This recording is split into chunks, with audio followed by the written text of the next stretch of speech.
Film ini menceritakan kisah Elias, seorang mantan komando tentara yang tinggal di rumah perawatan bagi veteran perang. Ia awalnya menolak tawaran pekerjaan sebagai pengawal dari sahabatnya. Namun akhirnya setuju untuk melindungi Aminah dan Nur, dua wanita dari keluarga kaya di Dubai. Kisah ini berfokus pada seorang mantan komando tentara bernama Elias. Saat ini, Elias tinggal di rumah perawatan bagi para veteran perang. Setiap kali ia pergi keluar, Elias selalu menempelkan selotip pada bagian atas pintu sebagai tanda jika ada seseorang yang masuk ke kamarnya. Semacam sistem keamanan manual yang membuat James Bond pun geleng-geleng kepala. Suatu malam, bertempat di sebuah klub malam yang lampunya lebih sibuk daripada lalu lintas jam pulang kerja, Elias bermaksud menemui sahabatnya yang sudah ia anggap seperti saudara sendiri, bernama Ian. Ia ingin menawarkan pekerjaan kepada Elias sebagai pengawal di rumah keluarga kaya. Yang menarik dari Elias bukan hanya masa lalunya sebagai komando, tapi juga keterampilan-keterampilan unik yang ia simpan sebagai koleksi rahasia. Salah satunya kemampuan membuat semacam benda tajam hanya dari filter rokok yang dibakar lalu dipipihkan dengan presisi. Kedengarannya sepele, tapi hasilnya cukup tajam untuk bikin tukang cukur geleng-geleng kepala. Ketika pulang ke rumah perawatan, selotip yang ditempelkan di pintu sudah terbuka, tanda bahwa ada seseorang yang telah masuk ke kamarnya. Dengan sigap, Elias mengeluarkan pisau lipat miliknya, dan ternyata itu hanyalah pengawas tempat tersebut yang ingin memeriksa kondisi terbaru dari dirinya. Dari beberapa hal yang ditemukan oleh pengawas tersebut, disimpulkan bahwa Elias masih mengalami trauma pasca perang sehingga membuatnya seolah-olah masih berada di medan perang dengan segala kewaspadaannya yang berlebihan. Merasa tidak terima dianggap berhalusinasi atau paranoid, Elias memutuskan untuk langsung pergi dari tempat itu tanpa tujuan jelas lainnya selain menemui Lan kembali. Di tempat usahanya, yaitu penyewaan jasa terjun payung, setelah mempertimbangkan lebih lanjut tawaran pekerjaan dari Lan tadi malam, akhirnya diterima juga olehnya karena inilah kesempatan baru baginya bekerja sebagai pengawal pribadi. Pemilik rumah mewah bernama Jamal, salah satu orang kaya di Dubai. Kemudian ada Aminah yang merupakan adik perempuannya, dan Nur, putri sematawayang Aminah, yang berarti Nur adalah keponakan Jamal. Tugas Elias di tempat ini adalah menjadi pengawal yang akan melindungi Aminah dan Nur dari segala macam bahaya. Karena pada dasarnya mereka berdua adalah keturunan ningrat, banyak pihak yang mungkin ingin memanfaatkan hal tersebut untuk keuntungan pribadi. Dibantu oleh para pengawal senior yang sudah lebih dulu bekerja di rumah ini, Elias pun menjalani tugas pertamanya, mengawasi Aminah saat berenang di kolam renang mewah. Kolam tersebut unik, airnya mengalir otomatis dari bawah lantai, seperti sistem canggih yang hanya bisa ditemui di rumah orang yang sangat kaya. Tugas ini cukup membuat Elias stres, karena ia juga harus mengawasi Nur yang terus berputar-putar mengayuh sepedanya. Setelah Aminah selesai berenang, Elias ditugaskan untuk mengambil paket yang datang dari luar pintu rumah, di mana Nur yang asik main sepeda tiba-tiba keluar mengayuh sepedanya tepat saat ada dua orang yang mencurigakan sedang mengendarai motor. Elias segera memberitahu kepada kepala keamanan tentang apa yang baru saja dilihatnya. Sebagai tindakan pencegahan, kepala keamanan memberikan Elias sepucuk pistol untuk berjaga-jaga jika hal serupa terjadi lagi. Singkat cerita, malam pun tiba. Saat Elias keluar untuk mencari udara segar, ia melihat Nur sedang mengamati rasi bintang menggunakan teleskopnya. Ketika Nur menunjukkan rasi bintang yang sedang ia amati, Elias langsung menyebutkan nama rasi bintang tersebut. Ketika Nur bertanya bagaimana Elias bisa mengetahuinya, ia menjelaskan bahwa dulu ia adalah seorang tentara khusus penerjun payung dan astronomi merupakan pelajaran dasar. Mengenai rasi-rasi bintang merupakan bagian dari pelatihan yang harus dikuasainya.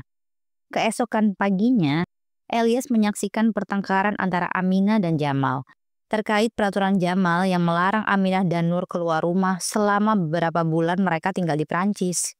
Selama itu pula, Jamal tidak pernah mengizinkan mereka berdua menginjakan kaki di dunia luar dengan alasan demi keamanan.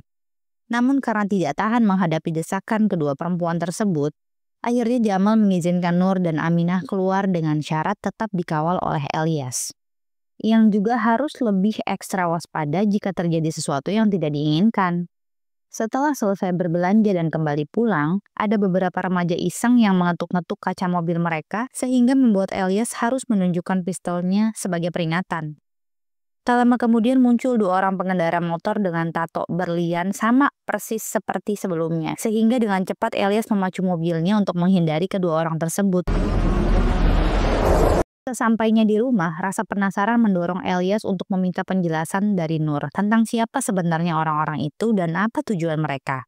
Akhirnya, Nur jujur bahwa ia dan Aminah sebenarnya kabur dari Dubai. Lebih tepatnya kabur dari sosok ayahnya yang jahat. Dan kemungkinan besar kedua orang tadi adalah tentara bayaran sewaan ayahnya untuk menculik serta membawa mereka kembali. Nur dan ibunya akhirnya pulang kembali ke negara asal mereka. Elias yang merasa dipermainkan segera menemui Jamal untuk menuntut penjelasan mengapa ia tidak diberitahu sejak awal. Ketika Elias menodongkan pistol untuk mendapatkan penjelasan, tiba-tiba sekelompok pembunuh berhasil menerobos masuk ke rumah tersebut. Seluruh pengawal dibantai oleh mereka, termasuk anjing penjaga yang sempat menggigit salah satu pembunuh. Tidak bisa hanya berdiam diri, Elias yang terlatih dalam situasi seperti ini langsung beraksi dan berhasil menghabisi beberapa pembunuh. Ia akhirnya menemukan Aminah yang bersembunyi di dalam rak lemari. Dengan alat komunikasi yang diambil dari salah satu pembunuh, Elias mengetahui bahwa Nur telah tertangkap dan berada di dekat kolam renang bagian barat. Setelah mengamankan Aminah di dalam mobil, Elias segera menuju kolam renang dan mengambil sebatang besi payung sebagai senjata. Akhirnya ia berhasil membawa Nur dan Aminah keluar dengan selamat. Namun di tengah perjalanan, saat berhenti di lampu merah, regu pembunuh berhasil menyusul mereka. Tanpa pilihan lain, Elias memancing para pengejar ke jalan komplek perumahan dan berhasil menjatuhkan mereka dengan sempurna. Karena mobilnya rusak parah akibat pengejaran tersebut, ketiganya terpaksa turun dari mobil. Untuk menghindari pelacakan lebih lanjut, Elias membuang ponsel milik Aminah dan Nur. Mereka kemudian berhenti di sebuah halte untuk pergi ke tempat lain demi keselamatan diri masing-masing. Untuk pertama kalinya dalam hidup mereka, Aminah dan Nur harus menjalani kehidupan sederhana tanpa kemewahan. Elias berjalan kaki jauh menuju kawasan kumuh yang menjadi kediaman saudara tirinya. Awalnya, kehadirannya sempat ditolak karena masalah di masa lalu. Namun akhirnya Elias diizinkan masuk dan tinggal sementara di tempat tersebut selama Aminah dan Nur bersembunyi. Sementara itu, Elias masuk berita sebagai tersangka utama pembunuhan Jamal dan para pengawalnya. Curiga bahwa Ian terlibat dalam hal ini, Elias segera mendatanginya untuk meminta klarifikasi. Ian mengaku tidak tahu apa-apa tentang kejadian ini dan justru mempertanyakan motivasi Elias menghabisi Jamal serta seluruh pengawalnya. Untuk membuktikan dirinya tidak bersalah, Elias membawa Ian pergi ke rumah Jamal. Sesampainya di sana, Elias benar-benar terkejut melihat kondisi rumah yang masih bersih tanpa sedikit pun tanda-tanda bekas baku tembak. Tak hanya itu saja, penonton juga dibuat terkejut ketika menyadari bahwa pelaku utamanya adalah Elias sendiri. Seperti dijelaskan sebelumnya, Elias mengalami trauma berat pasca perang yang membuat pikirannya kacau sehingga terkadang menciptakan fantasi sendiri seolah-olah berada dalam aksi beradrenalin tinggi. Inilah alasan mengapa ia harus terus minum obat dan ditempatkan di rumah perawatan khusus veteran perang. Ian kemudian memeriksa rekaman CCTV lagi dan menemukan sesuatu yang mengejutkan. Rekaman video tersebut telah direkayasa menggunakan teknologi deepfake alias AI. Dengan bukti baru ini, terbantahlah tuduhan terhadap Elias sebelumnya. Mereka menyalin rekaman tersebut sebagai bukti untuk diserahkan kepada polisi. Ian juga akan mengantar Elias menemui seseorang yang pertama kali menawarkan pekerjaan ini, demi membuktikan bahwa ia tidak terlibat dalam masalah ini.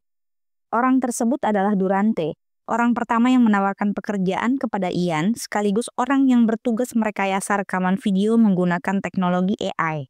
Setelah disiksa dengan cara ekstrim oleh mereka, Durante akhirnya jujur menjelaskan bahwa ayah Nur adalah salah satu orang yang paling berpengaruh di Dubai. Regu pembunuh yang datang ke rumah Jamal tempo hari merupakan unit komando khusus yang sangat terlatih. Bahkan lebih dari itu, ayah Nur juga melibatkan intelijen Prancis untuk bisa membawa Nur serta Aminah pulang kembali ke negaranya.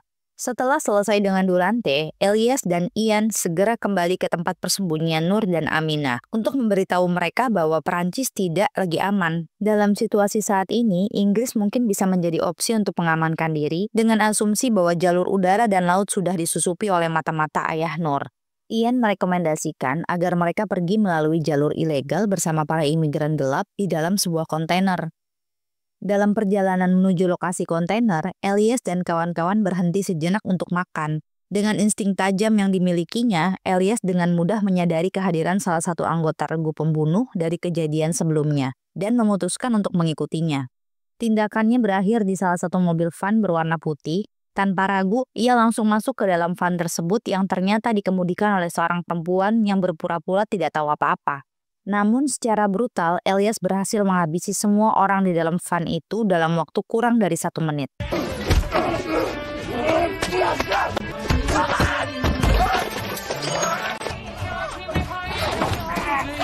Penonton mungkin sempat merasa curiga terhadap tindakan Elias. Bagaimana jika ia salah orang? Namun ada bekas gigitan anjing pada salah satu pembunuh tersebut sehingga ia tidak diragukan lagi bahwa merekalah regu pembunuh yang dikirim ke rumah Jamal kemarin. Sesampainya di tempat tujuan, Nur dan Aminah akan berada dalam satu kontainer bersama para imigran gelap lainnya. Karena Nur sangat takut dan baru pertama kali berada dalam situasi seperti ini, akhirnya Elias setuju untuk ikut menemani mereka sampai di pelabuhan. Beberapa menit setelah truk mulai berjalan, semua orang tiba-tiba terkejut ketika sang supir melakukan pengereman mendadak. Saat itulah perasaan tidak enak hati muncul menghantui Elias. Sayangnya, hal buruk terjadi. Nur akhirnya berhasil diculik oleh unit komando baru. Aminah tewas tertembak di kepala. Begitu pula dengan semua imigran lain yang berada di sana. Satu-satunya yang selamat adalah Elias, yang selalu mengenakan rompi anti peluru kemanapun ia pergi. Ia berhasil kabur sebelum ledakan terjadi dan berpindah ke markas unit komando yang telah menculik Ian. Dari tato berlian di punggung tangan, terungkap bahwa merekalah yang selama ini mengintai Nur dan Aminah. Karena Ian terus disiksa tanpa henti, Ian akhirnya bersedia mengungkap identitas Elias dan latar belakangnya. Seperti yang telah dijelaskan sebelumnya, Elias adalah tentara spesialis ekstraksi dan terjun payung. Ia telah menjalani sekitar 14 misi infiltrasi dengan sukses dan mengeksekusi sekitar 11 pemimpin kelompok pemberontak yang semuanya dilakukan sendirian. Mengetahui fakta ini, ketiga tentara bayaran segera menghabisi Ian dan langsung menghubungi rekan mereka di Dubai untuk bersiap, karena kemungkinan besar Elias akan datang ke sana untuk menyelamatkan Nur. Persis seperti yang mereka khawatirkan. Elias memang berniat untuk menyelamatkan Nur dari ayahnya. Elias mendatangi asisten Ian yang bekerja di jasa penyewaan terjun payung dan memiliki pengalaman puluhan tahun. Tak sulit bagi Elias untuk menemukan lokasi Nur disekap, yaitu sebuah gedung pencakar langit yang juga merupakan kediaman ayah Nur selama ini. Setelah semua persiapan selesai, mereka berangkat pada malam itu juga. Beberapa jam kemudian, Elias tiba di atas kota Dubai. Sang pilot mulai menghitung mundur sebagai tanda bagi Elias untuk melompat. Sesampainya di atap gedung, Elias yang dilengkapi peralatan perang, termasuk kacamata night vision dan senjata api lipat. Elias langsung masuk ke dalam, ia mulai melumpuhkan para penjaga satu persatu. Pada akhirnya, Elias berhasil menyelamatkan Nur dengan cukup mudah tanpa menghadapi kesulitan yang berarti. Saat mereka hendak pergi, sistem keamanan gedung tiba-tiba aktif, dan seluruh penjaga dikerahkan untuk memburu Elias. Berada di ruangan koleksi pribadi milik ayah Nur, Elias terlibat baku tembak dengan para penjaga. Meskipun rata-rata penjaga memiliki latar belakang militer, mereka tidak sebanding dengan pengalaman Elias. Dengan mudah, Elias mengatasi gelombang pertama. Ketika gelombang kedua datang, Elias memanfaatkan kamera CCTV untuk melacak arah targetnya.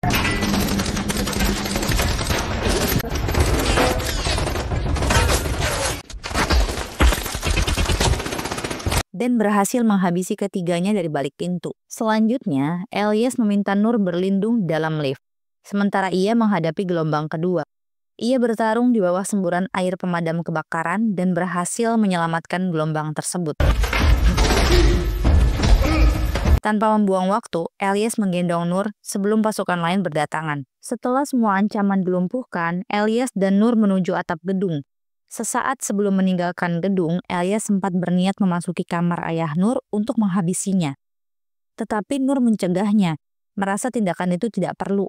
Di atap gedung, Elias berencana terjun bersama Nur ke bawah menggunakan parasut. Nur yang takut ketinggian awalnya menolak ide tersebut. Namun karena tidak ada pilihan lain, ia akhirnya bersedia melakukannya. Setelah semua selesai, Elias membawa Nur ke salah satu pondok pesantren di wilayah tersebut. Selain aman dari kejaran ayahnya, Nur juga bisa mendapatkan pendidikan agama yang baik di sana. Meskipun Elias bukan orang baik dan telah melakukan banyak pembunuhan yang mengerikan, Setidaknya ia bisa menjadi perantara bagi orang lain untuk menjalani kehidupan yang lebih baik. Namun, Elias masih memiliki satu tugas terakhir, memburu 3 anggota kelompok tato berlian dalang di balik kematian Ian. Tanpa banyak basa-basi, Elias menghabisi ketiganya dari jarak jauh.